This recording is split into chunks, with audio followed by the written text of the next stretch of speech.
Oi gente, tudo bem com vocês? Eu espero que sim. Nesse vídeo eu vou falar sobre o livro do Ta-Nehisi Coates, Entre o Mundo e Eu. Vou deixar a capa dele bem aqui pra vocês darem uma olhada.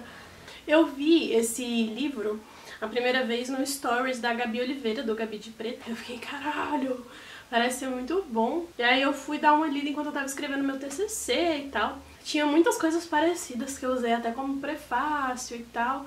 E eu terminei de ler ele tem algumas semanas agora. E eu fiquei muito impressionada com a qualidade da escrita daquele homem. Gente, que homem que escreve bem. Que homem da porra. Eu fiquei assim, apaixonada. Ele é incrível, incrível. Foi um dos livros mais estimulantes que eu já li nos últimos tempos, assim. Eu acho que desde que eu li A Cor Púrpura, que também tem uma resenha que eu fiz aqui no canal, eu vou deixar o link aqui pra vocês verem. Eu acho que foi o melhor livro que eu li até então. Ele e A Cor Púrpura estão assim, pau a pau. Porque, cara, é muito genuíno, é muito realzão, sabe? Ele faz um livro de uma forma meio clichê, porque ele faz como se fosse uma carta pro filho dele, né, no futuro. E ele fala que foi só um recurso literário que ele utilizou, porque na realidade ele debate aquilo com o filho dele diariamente. E não é uma coisa nova que o filho dele vai ler, tipo, 10 anos daqui e caraca, nossa, como meu pai falou várias coisas que eu nunca sabia. Então não foi tipo isso. Mas isso traz uma proximidade muito maior pra gente que tá lendo, assim, porque o tempo todo parece que ele tá falando muito com quem tá lendo, que de fato ele fez pensando no filho dele, né? Basicamente ele fala sobre a experiência de ser um homem negro nos Estados Unidos e no mundo. Mas ele não faz uma generalização muito grande do que significa ser negro no mundo, né? Ele fala no máximo sobre a experiência dele na França. Eu achei muito interessante porque o tema do meu TCC é sobre fronteiras do racismo, né? Se existe uma fronteira que faça com que exista refúgio pro racismo. Se o racismo é uma estrutura global mundial, a branquitude sendo uma estrutura mundial global, se existe refúgio pra isso, né? Se ele para em algum espaço geográfico, se ele cessa de existir. E aí, eu acho que foi esse o motivo principal de eu começar a ler esse livro. E ele fala muito sobre esses espaços psicológicos, assim, de você vivenciar enquanto um indivíduo negro. Porque ele faz uns paralelos entre o American Dream, que é basicamente o sonho americano, né?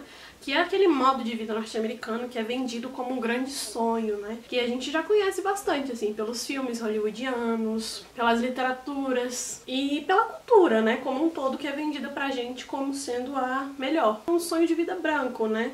E ele fala sobre o quanto não é palpável, e ele fala, inclusive, que ele tem dó das pessoas que vivem nesse sonho, assim.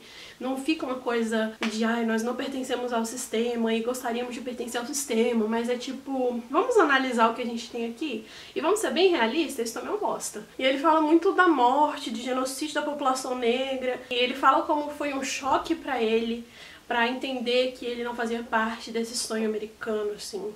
Foi na morte do Prince Jones, se eu não me engano, que foi um amigo dele de Howard que morreu por violência policial, por ser confundido com um bandido que estava num carro igual ao dele. E ele fala que percebeu esse mesmo momento no filho dele, quando o assassino do Mike Brown não foi condenado. Mike Brown, se você não sabe, foi um garoto negro morto numa rua escura, morto por um cara branco que disse que estava se sentindo ameaçado pelo perigo que representava a figura do Mike Brown. E ele alegou que foi legítima defesa. E aí deu-se origem ao movimento Vidas Negras Importam, ou Black Lives Matter. Isso foi um grande marco, assim, né? Porque a gente pode ver até em séries mesmo, tipo Blackish. Blackish tem um episódio inteiro dedicado ao Black Lives Matter e a esse caso do Mike Brown em específico, assim, é extremamente comovente. Esse caso foi um marco muito forte, assim, tanto ele quanto Eric Garner, que os policiais pisaram na cabeça dele, ele falava, não consigo respirar, e virou um jargão, assim, do movimento Black Lives Matter, essa frase, I can't breathe. Ele vai falando sobre todas essas coisas e ele vai falando sobre a trajetória de vida dele também, porque não tá dissociada desse sonho norte-americano, das experiências de racismo, né? Ele vai mostrando como a constituição de vida dele, desde a infância até o momento em que ele tá escrevendo, são perpassadas por esse sonho norte-americano e sobre esse modo de vida. E o racismo, no caso. A parte que eu mais gostei, que mais me chamou a atenção, não vou falar de tudo, obviamente, mas a parte que mais me chamou a atenção foi a parte que ele fala da Universidade de Howard, porque ele se refere à Universidade de Howard como a Meca intelectual negra nos Estados Unidos, porque é uma universidade historicamente negra, né? Se você não sabe, nos Estados Unidos eles têm universidades que são historicamente negras datadas do período da segregação racial, da lei do Jim Crow, da lei da segregação racial. E essas universidades, elas existem ainda hoje em dia, né?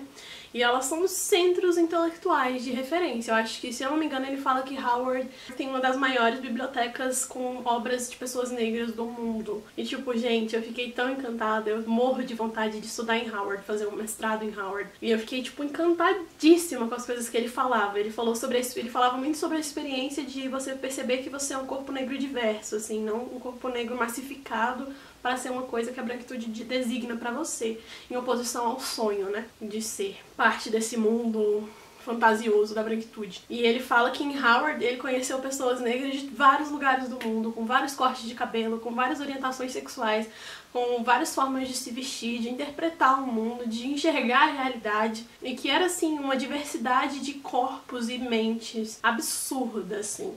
E eu acho muito interessante porque ele sempre aponta essa coisa do corpo, né, o tempo inteiro, assim. No começo ele fala sobre uma entrevista que ele deu pra um cara, e o cara perguntou pra ele sobre a pilhagem de negros nos Estados Unidos. E ele falou, aquele repórter estava virando pra mim perguntando diretamente sobre o meu corpo. Eu fiquei, ué, sobre o seu corpo? Mas não era sobre a pilhagem de negros nos Estados Unidos? Aí, tipo, eu fui entendendo sobre ele, porque ele vai colocando isso do corpo, como ele fala que o corpo é um vaso, né? Ele fala que, à medida que a gente vai crescendo, tudo de energia que colocaram em nós vai se acumulando dentro daquele vaso que é o nosso corpo.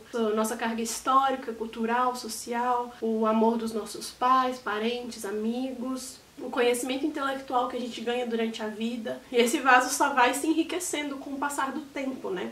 E ele acha interessante porque ele é um cara ateu, né? Nos Estados Unidos a maioria das pessoas negras não são. São muito religiosos e tal. E eu achei muito interessante que o argumento que ele fala pra por que ele ficou tão puto com a morte do Prince Jones é que quebraram esse vaso e é irremediável. Ele fala que ele não acredita numa vida pós-morte e no céu, em que a gente vai receber as graças por todas as coisas que a gente passou. E aí ele fala que quando uma pessoa morre, com ela morre tudo isso que eu falei, assim, que compunha a existência dela. E que é pra sempre, porque todos esses fatores conjuntos só vai ter aquele impacto daquele jeito naquela pessoa e naquele período de tempo. E eu achei aquela noção muito interessante pra mostrar a preciosidade dos nossos corpos e o que eles carregam. A escrita dele é fenomenal, assim. Ele tem um vocabulário extensíssimo, assim. Ele fala sobre como em Howard ele aprendeu a ler com um caderninho do lado pra ele escrever as palavras que ele ia aprendendo, né? Eu achei isso fenomenal, assim, porque isso tá muito no texto, assim. Ele escreve de uma forma que não é nem difícil, mas é uma forma complexa e única, assim.